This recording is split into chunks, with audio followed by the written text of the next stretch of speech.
Renton, Maine, was the kind of town where everyone knew everyone, and everyone knew not to go near Black Hollow Forest. The locals didn't have concrete stories, just warnings. Never follow lights in the woods, never listen when the forest calls, and above all, never go past the old ranger's stone marker. So when 12-year-old Jacob Reeves vanished while playing near the tree line, the town held its breath. Search teams combed the woods for 3 days. Nothing. No footprints, no blood, no clothing.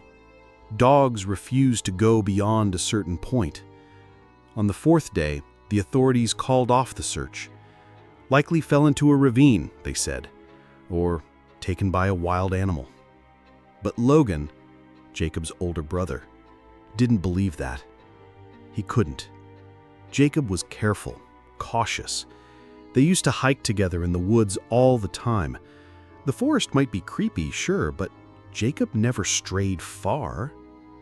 The night after the search ended, Logan grabbed a flashlight, a compass, his brother's lucky dinosaur keychain, and a canteen. He left a note on the fridge and walked toward the forest. As he entered Black Hollow, he felt a shift, like stepping underwater. Sounds grew distant.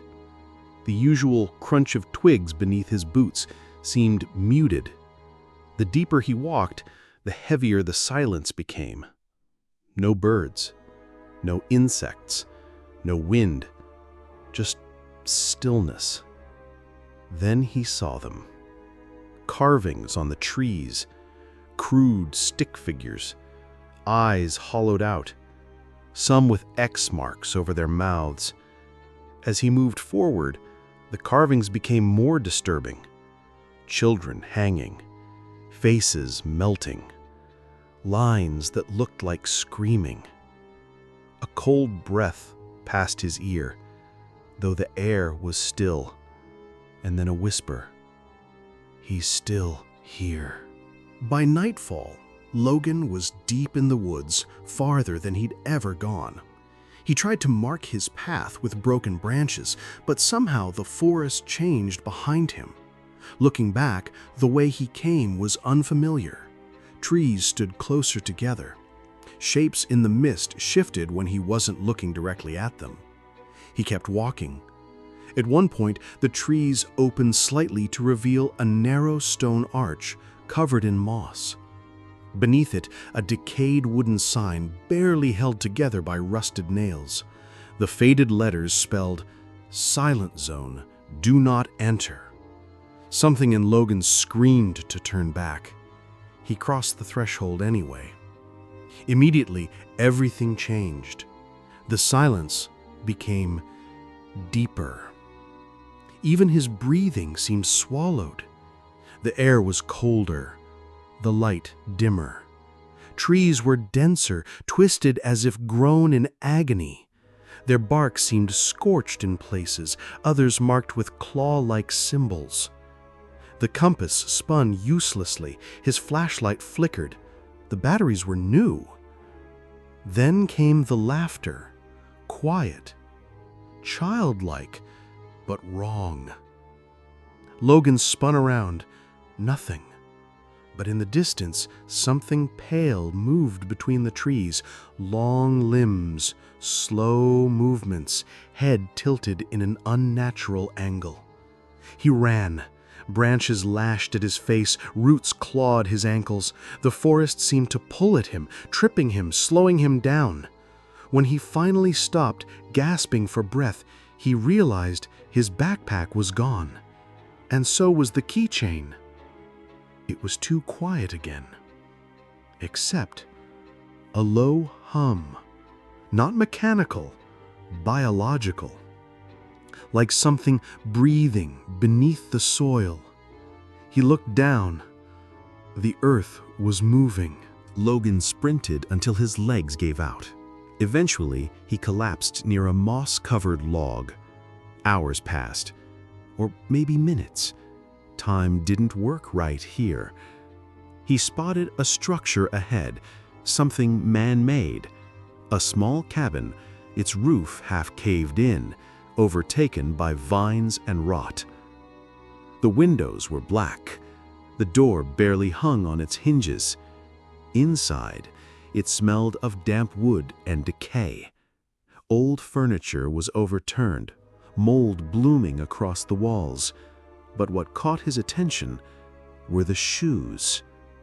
Dozens of them. Children's shoes. Some pairs, some singles, arranged neatly along the walls. Nearby, hand-drawn pictures covered the floor, pages yellowed and torn. The drawings showed children sleeping in beds, and above them stood a tall figure with no face. In the corner, an old radio. Logan turned the knob. Static filled the room.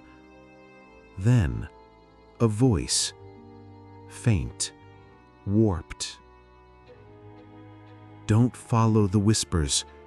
They aren't his anymore." The signal cut out. Logan dropped the radio. The floor creaked above him.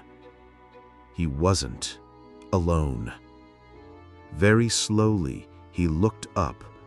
At the top of the stairs stood a figure, impossibly tall, emaciated, skin like stretched wax. Its face was blank, save for two hollow sockets that bled darkness. It took one slow step down. Logan bolted. Outside, the forest greeted him again with silence. His thoughts were beginning to scatter. Memories came slower. His own name felt foreign. He looked at his reflection in a puddle. It blinked. He didn't. Logan wandered, aimless, deeper and deeper into the forest's heart. He tried to scream for help, but no sound came out. Not even the rustle of his coat. The silence had grown absolute. Then he began to see others. At first, just flickers between trees, shadows, faces, then figures, boys and girls, some no older than 6 or 7, standing motionless among the trees, eyes wide, mouths sewn shut with bark. Jacob was among them. Logan tried to run to him, but the ground turned to mud. Arms rose from beneath it, clawing at his legs. Not corpses, but roots, living things, pulling him down. He escaped barely, stumbling into a clearing bathed in unnatural twilight. In the center stood the tree, massive, black, burned and cracked. Its bark was carved with thousands of tiny runes. Around it, arranged in a perfect circle, stood the children, still, silent, staring at him. Behind them, the faceless entity. It didn't move. It didn't need to. Logan fell to his knees. A low, grinding whisper filled his head, not heard, but felt. "You heard us. You came. Now you stay."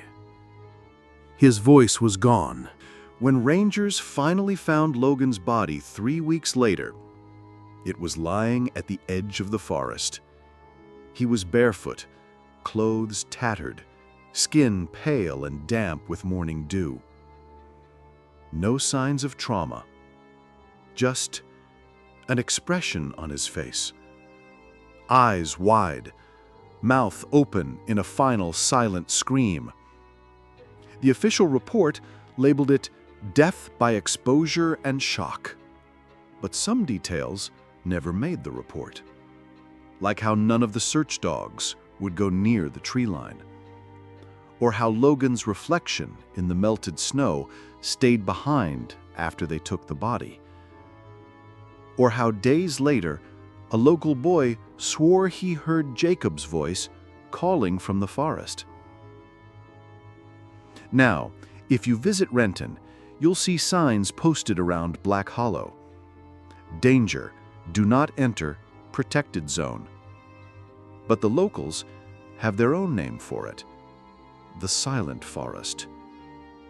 And if you ever find yourself deep within its borders and everything goes quiet, not just peaceful quiet, but absolute, devouring silence, don't wait. Don't look back. Run.